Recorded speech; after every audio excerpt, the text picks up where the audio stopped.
Hi there, my name is JW Griffin. I work for the Tennessee Association of Utility Districts. We are a group of utilities in Tennessee that provide on-site assistance for water, wastewater, and some gas operations. My primary goal is to make sure that the water that comes into the plant, like right here, is the best quality that we can get. So right here is the Stones River, one of our large source waters from Middle Tennessee. Starts its path into Percy Priest from Cannon County. Along that way, you're picking up towns like Woodbury and Murfreesboro and just everybody outside of the southern portion of Nashville right here. The Stones River has a very interesting situation right now with this massive growth that's coming out of Nashville. We got to do something with all of that land that has been disturbed. And so right here, we're standing on top of the flocculators. And the water that is coming out of here, it's going to stay in this flocculator for about 45 minutes. And that's allowing all of those organics, all of that dirt, that turbidity, to kind of build together and build this flock. And then we'll go through filtration, we'll chlorinate it, and at that point, it is safe, potable drinking water for all of us to consume. As it's come through those settling basins, you can see here this water is a lot clearer now. These right here are the mixed media filters, and the water will have to pass through that. And we're going to make sure that we remove all of that turbidity, make sure we're removing things like cryptosporidium and giardia, those protozoans and bacteria that are harmful to us.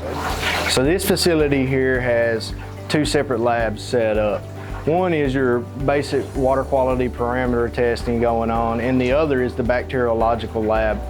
Right now we're in that basic water quality parameter testing where we're going to measure things such as pH, alkalinity, make sure those are in optimal levels so that our water is not corrosive, so that it is safe for human consumption.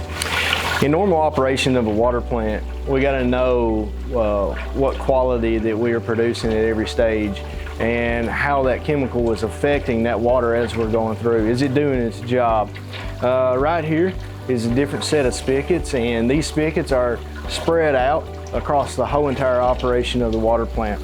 For instance, right here dead center, this is intake. So this would be the water that's coming straight out of that Stones River, untreated.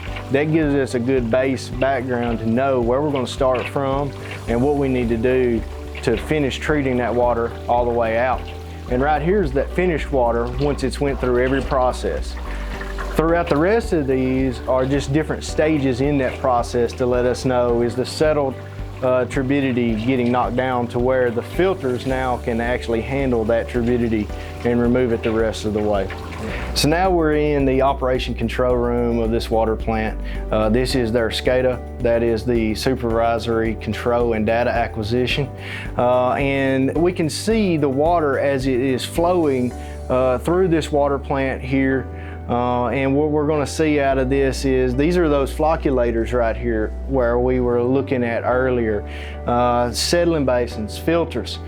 This will have alarm set points to let us know that something is not running in the spec that we want it to. We can control the flow rate and the filter feed rate. We control chemical usage and chemical dosage all throughout this to make sure that that end result, that potable water delivered to the customers, is the best that it can possibly be.